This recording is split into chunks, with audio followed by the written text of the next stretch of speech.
तो आज हम बात करेंगे introduction to electric field lines, यानी ऐसी लाइंस, ये बेसिकली इमेजिनरी लाइंस होती हैं जो कि एक चार्ज की इलेक्ट्रिक इंटेंसिटी को शो करने के लिए हम यूज करते हैं। किस तरह से? हम ये जानते हैं कि अगर लेट सपोज हमारे पास एक सोर्स चार्ज है, ठीक है, सोर्स है जो कि प्लस क्यू, कैपिटल क्यू से मैं उसको डिनोट करूंगा, ये एक चार्ज है जिसकी सराउंडिंग में, अगर ये स्पेस में, तो डेफिनेटली ऑल अलोंग इसकी जो है वो इलेक्ट्रिक इंटेंसिटी मौजूद है, लाइक दिस। अब उस इलेक्ट्रिक इंटेंसिटी को जो है मैं जाहिर करने के लिए एक इमेजिनरी लाइन के तौर पे क्या लगा रहा हूँ जी, ये लाइंस लगा रहा हूँ, और ये बेसिकली यही लाइंस जो हैं हमारे पास इलेक्ट्रिक फील्ड लाइंस कहलाती हैं। अब इसको हम थोड़ा सा डिटेल में स्टडी करेंगे आज, ठीक है, इस लेक्चर में। फर्स्ट करें जी, हमारे पास इलेक्ट्रिक फील्ड लाइंस हैं। अब हमने बात की थी कि जब भी कोई पॉइंट चार्ज यानी टेस्ट चार्ज जिसको हम कह रहे हैं, प्लस स्मॉल क्यू में ले लूंगा, प्लस स्मॉल क्यू, कोई भी पॉइंट चार्ज इसकी उस रीजन के अंदर आ जाएगा जिस रीजन के अंदर इस चार्ज की फोर्स जो है वो इसके ऊपर असर अंदाज करे, तो वो रीजन कहलाएगा जी, वो ये हम बोलेंगे जी वो इसकी इलेक्ट्रिक फील्ड के अंदर आ चुका है, ठीक है, ये चार्ज इसकी इलेक्ट्रिक फील्ड के अंदर आ चुका है। अब कूलम ये बताता है कि ये चार्ज इस पे भी फोर्स लगाएगा और ये चार्ज इस पे भी उतनी ही फोर्स लगाएगा, लेकिन चूंकि ये हमारा सोर्स चार्ज है और ये हमारा क्या है, ये हमारा टेस्ट चार्ज है, इसको हम टेस्ट करने जा रहे हैं, यानी इस चार्ज की वजह से इसके ऊपर कितनी फोर्स लग रही है। और दूसरी बात यह है कि हम फॉर असम्पशन ये बात कर लेते हैं कि चार्ज इतना स्मॉल है कि इसकी वजह से जो इलेक्ट्रिक फील्ड जनरेट हो रही है वो इस इलेक्ट्रिक फील्ड को इतना इन्फ्लुएंस नहीं कर रही। इसी वजह से हमारा जो अंडर स्टडी जो चार्ज है वो ये है, ठीक है, जिसको मैं यहाँ से ग्रीन से टिक कर रहा हूँ, और ये टेस्ट चार्ज है। अब हम जानते हैं कि इस चार्ज की वजह से इसके ऊपर जो फोर्स लग रही है, ठीक है, यानी फोर्स जो है इसकी ऊपर लग रही है वो कितनी होगी, हम बात करते हैं जी कि चलें जी, हम सपोज कर लेते हैं के क्यू, कैपिटल क्यू, के क्यू, स्मॉल क्यू, और आप यूं समझे कि इन दोनों के दरमियान जो फोर्स ऑफ रिपल्शन, अगर फर्ज करें कि ये भी पॉजिटिव चार्ज है, तो इन दोनों के दरमियान जो फोर्स ऑफ रिपल्शन है वो किसके इक्वल होगी, k q q over r square, यानी अकॉर्डिंग टू कूलम्स लॉ वो फोर्स इसके बराबर है। लेकिन इस चार्ज बॉडी की वजह से इसके ऊपर, यानी इस पॉइंट चार्ज के ऊपर जो फोर्स लग रही है वो किसके इक्वल होगी, that is called electric intensity, ठीक है, फोर्स पर यूनिट चार्ज, जो कि हमारे पास इसको चले हम क्यू नॉट से कर लेते हैं, स्मॉल क्यू नॉट कर लेते हैं, ठीक है। तो ये जो फोर्स होगी वो किसके इक्वल हो जाएगी, जा रहा है फोर्स दोनों के दरमियान k q small q naught over r square है और डिवाइडेड बाय क्यू नॉट है, ठीक है, डिवाइडेड बाय क्यू नॉट है, तो डेफिनेटली इससे कैंसिल आउट हो जाएगा। अब हम जानते हैं कि इलेक्ट्रिक इंटेंसिटी किसके इक्वल हो जाएगी, के क्यू ओवर आर स्क्वायर, ठीक है, के क्यू ओवर आर स्क्वायर, मतलब कि चार्ज भी कांस्टेंट रहता है, तो जो चीज डिपेंड करती है, यानी ई जो है इलेक्ट्रिक इंटेंसिटी किसके इनवर्सली प्रोपोर्शनल है, 1 ओवर आर स्क्वायर के। यानी अगर इसका मतलब ये हुआ कि अगर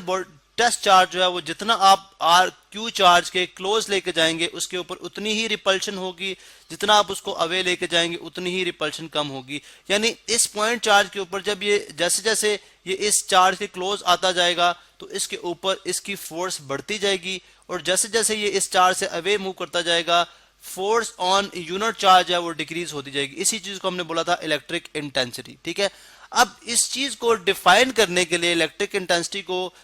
एक्सप्लेन करने के लिए, ठीक है, जो माइकल फेरेडे था उसने ये इंट्रोड्यूस कराई थी electric field lines. Electric field lines में ये कन्वेंशन रखा गया कि जो पॉजिटिव चार्ज होगा उससे ओरिजिनेट होंगी, यानी उससे निकलेंगी, और जो नेगेटिव चार्ज होगा उसको क्या करेंगी, अप्रोच करेंगी, ठीक है। अगर यहाँ पे मैं नेगेटिव चार्ज एक रख देता हूं तो फिर इलेक्ट्रिक फील्ड लाइंस में रेड कलर के अंदर शो करूंगा, इस तरह फिर जो है वो बिहेव करेंगे, लाइक इस तरह से, ठीक है, और यहाँ से स्ट्रेट, ठीक है, यहाँ से स्ट्रेट, ठीक है, और इसी तरह से यहाँ से। अब ये जो बेसिकली इलेक्ट्रिक फील्ड लाइंस हैं जिसकी वजह से हमने ये एक जो है यहाँ पे एक कन्वेंशन बना दी कि इलेक्ट्रिक फील्ड लाइंस इस तरह से बिहेव करते हैं। अब इलेक्ट्रिक इंटेंसिटी, चूंकि अगर आप देखें तो इलेक्ट्रिक इंटेंसिटी एक वेक्टर क्वांटिटी थी, हमने बात की थी ऑलरेडी। यहाँ पे हम जस्ट मैग्नीट्यूड की बात करते हैं, इसलिए हम यहाँ पे ऊपर वो एरो नहीं लगाते, सिर्फ उसका जो मैग्नीट्यूड होता है। जनरली इलेक्ट्रिक इंटेंसिटी एक जो है वो जो है वेक्टर क्वांटिटी है। तो अगर आप किसी भी इलेक्ट्रिक फील्ड लाइंस के केस में आप इलेक्ट्रिक इंटेंसिटी की डायरेक्शन देखना चाहते हैं तो ये आपने बात हमेशा याद रखने की, इलेक्ट्रिक इंटेंसिटी की डायरेक्शन हमेशा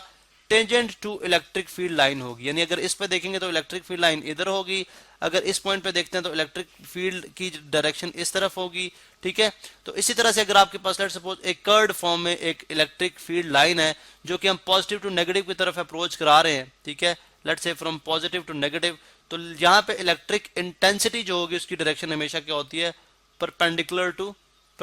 टू फील्ड होती है, परपेंडिकुलर इलेक्ट्रिक फील्ड लाइन होगी, ठीक है, हमेशा I mean tangent to electric field line होगी। टेंजेंट बेसिकली वो होता है अगर आप जो है यहाँ से बिल्कुल स्ट्रेट,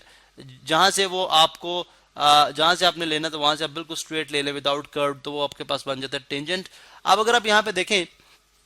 तो जो एक और इम्पॉर्टेंट बात है वो ये है कि हमें ये बात भी पता है कि जो इलेक्ट्रिक फील्ड लाइंस होती हैं, ठीक है, ये अगर आप एक सरफेस रखते हैं इनके परपेंडिकुलर, ठीक है, अगर एक परपेंडिकुलर सरफेस रखते हैं, फर्ज करें इसमें से इलेक्ट्रिक फील्ड लाइन जो है वो पास कर रही हैं, तो इलेक्ट्रिक इंटेंसिटी होगी वो बेसिकली डिपेंड करती है फील्ड लाइंस। अगर इस परपेंडिकुलर फील्ड लाइन जो आपने इसके सामने रख दी है, अगर इसमें से let's suppose 10 electric field lines, हम जस्ट सपोज करें अगर 10 इलेक्ट्रिक फील्ड लाइंस गुजर रही हैं और दूसरी एक प्लेट है उसमें से 5 इलेक्ट्रिक फील्ड लाइंस गुजर रही हैं, तो इलेक्ट्रिक फील्ड लाइन जिसमें से 10 गुजरेंगी वहां पे इलेक्ट्रिक इंटेंसिटी ज्यादा होगी और जहां पे 5 गुजरेंगी वहां पे कम होगी। मतलब कि electric field lines electric intensity है जो है वो डायरेक्टली प्रोपोर्शनल है electric number of electric field lines के, जब वो परपेंडिकुलर होती हैं उस प्लेट के या उस फेज के, ठीक है। एक तो बात हमने ये भी स्टडी कर, फिर हम ये भी बात देखते हैं कि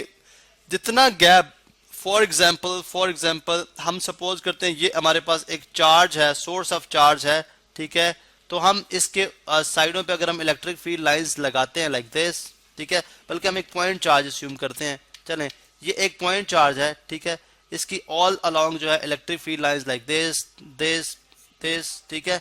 इसी तरह ये अगर आप देखें तो जैसे जैसे इलेक्ट्रिक फील्ड लाइन जो हैं उनके दरमियान जो सेपरेशन है, जो डिस्टेंस है वो बढ़ता जाएगा, ठीक है। तो अगर ये ऑल अलोंग होगी तो मैं सिर्फ यानी ऑल अलोंग ये होंगी, मैं सिर्फ इतने एरिया में शो कर रहा हूं, तो आप देख सकते हैं कि जैसे जैसे इलेक्ट्रिक फील्ड लाइंस का जो सेपरेशन है, यानी यहाँ पे इलेक्ट्रिक इंटेंसिटी ज्यादा होगी, इस तरह यहाँ पे इलेक्ट्रिक इंटेंसिटी जो है, या बल्कि इसी को अगर मैं थोड़ा सा पीछे ले आऊंगा तो इलेक्ट्रिक इंटेंसिटी कम हो जाएगी, चूंकि क्या हो रहा है कि सेपरेशन जो है इलेक्ट्रिक फील्ड लाइंस में ज्यादा हो रही है। जहां पे सेपरेशन कम होगी मीन के ज्यादा लाइंस पास करें, इलेक्ट्रिक इंटेंसिटी ज्यादा होगी, जहां पे सेपरेशन ज्यादा हो जाएगी मीन इलेक्ट्रिक फील्ड लाइंस कम पास कर रही हैं, तो सेपरेशन क्या हो जाएगी, आई मीन इलेक्ट्रिक इंटेंसिटी क्या हो जाएगी, कम हो जाएगी, ठीक है। और इसी तरह से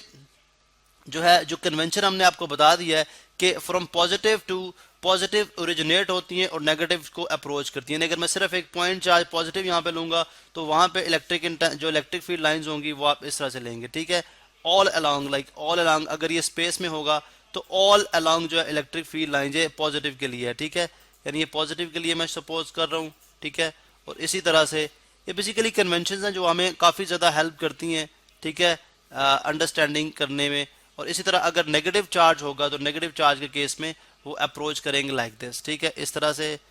तरह से यानी टूवर्ड्स जा रही है, ठीक है। इसी तरह यहाँ पे आप यहाँ पे थोड़ी लाइन स्ट्रेट कर लेते हैं हम, यहाँ पे आ जाएगी इस तरह से, देन इस तरह से, देन इस तरह से, फिर इस तरह से, और यानी ऑल अलोंग यानी ऑल डायरेक्शन से वो अप्रोच करेंगे इस नेगेटिव चार्ज को। मैंने चार्ज थोड़ा सा बड़ा ले लिया, जनरली हम बिल्कुल स्मॉल यूनिट चार्ज की बात कर रहे होते हैं, ठीक है, लाइक दिस। तो यहाँ पे हमें ये भी समझ आती है कि इलेक्ट्रिक फील्ड लाइंस आपने हमेशा अप्रोच करनी है। और इसकी रीजन हमने ऑलरेडी आपको प्रीवियस लेक्चर्स में बता दी थी कि जो प्लस चार्ज है, मतलब कि यहाँ पे शॉर्टेज ऑफ इलेक्ट्रॉन होती है, तो ये बेसिकली इसको इलेक्ट्रॉन चाहिए होता है, तो ये इलेक्ट्रॉन को अपनी तरफ अट्रैक्ट करेगा। इसलिए हम सपोज करते हैं कि ये इसको इलेक्ट्रॉन चाहिए, इसने इलेक्ट्रॉन डोनेट किया हुआ है, अब इसने इलेक्ट्रॉन वापस भेजने, तो बेसिकली एक फील्ड लाइन जाती है, ठीक है, और जो उस इलेक्ट्रॉन के ऊपर इफेक्ट करेगी और इलेक्ट्रॉन वापस आएगा, ठीक है। लेकिन इसमें देखें इसके पास एक्सेसिव इलेक्ट्रॉन है, ये चाहता है कि बेसिकली कोई फोर्स आए, और ये जस्ट हम खुद सेल्फ क्रिएट जो है वो एक रीजन बना रहे हैं जो कि हमें इसको याद रखने में आसानी पैदा होगी हमारे लिए कि जो एक नेगेटिव चार्ज है उसको जो फील्ड लाइंस अप्रोच कर रही हैं वो बेसिकली ये अस्यूम करनी है कि फोर्स बेसिकली आए, ठीक है, कोई फोर्स यहाँ पे आए जो कि एक्सेसिव इलेक्ट्रॉन को यहाँ से निकाल के लेके जाए और ये दोनों बॉडीज क्या हो जाए, न्यूट्रल हो जाए, ये भी न्यूट्रल हो जाए और ये भी न्यूट्रल हो जाए। तो इस असम्पशन की बेस पे हम इलेक्ट्रिक फील्ड लाइंस को इस तरह से स्टडी कर सकते हैं।